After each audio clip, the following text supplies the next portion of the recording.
राजधानी दिल्ली के महरौली इलाके में हुए श्रद्धा हत्याकांड को लेकर लोग सोशल मीडिया के जरिए काफी रोष जता रहे हैं। सोशल मीडिया पर लोग आरोपित आफताब के लिए कड़ी से कड़ी सजा की अपील कर रहे हैं, लेकिन पुलिस के सामने कबूली गई आफताब की सारी बातें अदालत में तभी मान्य होगी जब पुलिस उसके कबूलनामे से जुड़े सबूत अदालत में पेश कर सके। जंगल से मिले लाश के टुकड़ों को श्रद्धा की लाश के टुकड़े साबित करने के साथ साथ पुलिस को मौकाए वारदात यानी आफताब के घर से भी सबूत जुटाने की जरूरत है, जिससे यह साबित किया जा सके कि श्रद्धा की जान आफताब के हाथों उसी के मकान में ली गई है।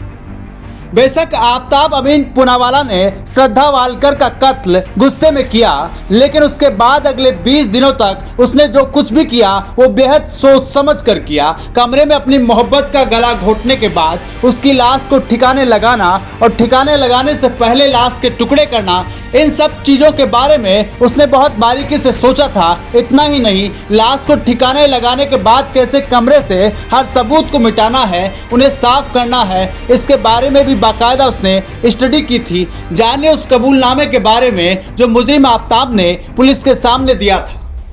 श्रद्धा मर्डर केस के आरोपी आफताब अमीन पूनावाला शुरुआत से ही दिल्ली और मुंबई पुलिस को चकमा दे रहा था। दिल्ली पुलिस और मुंबई पुलिस को आफताब ने बताया था कि 22 मई को श्रद्धा झगड़ा करके घर छोड़कर चली गई थी। आफताब ने यह भी बताया कि वो सिर्फ अपना फ़ोन लेकर गई थी, जबकि कपड़े और बाकी सामान यहीं छोड़ गई थी। लेकिन पुलिस को आफताब के इस बयान पर जरा भी यकीन नहीं हुआ। इसके बाद पुलिस ने जब आफताब और श्रद्धा की कॉल डिटेल और लोकेशन चेक की तो कई चौंकाने वाले खुलासे सामने आए।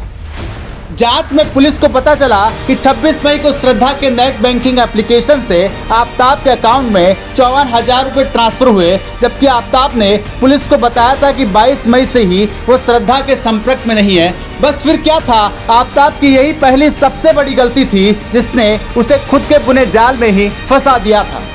इतना ही नहीं, 31 मई को श्रद्धा के इंस्टाग्राम अकाउंट से उसके दोस्त के साथ एक चैट भी सामने आई थी। जब पुलिस ने श्रद्धा के फ़ोन का लोकेशन निकाला तो वह भी दिल्ली के महरौली थाना इलाके का निकला। 26 मई को जो मनी ट्रांजैक्शन हुआ था उसकी लोकेशन भी महरौली थाना इलाके की ही निकली थी। जब आफताब से पुलिस ने पूछा कि जब वो 22 मई को घर छोड़कर चली गई थी तो इसके बावजूद उसकी लोकेशन महरौली से क्यों आ रही थी, इसका जवाब आफताब नहीं दे पाया और पुलिस के सामने टूट गया। जिसके बाद उसने श्रद्धा के कत्ल की पूरी खौफनाक कहानी पुलिस को बताई।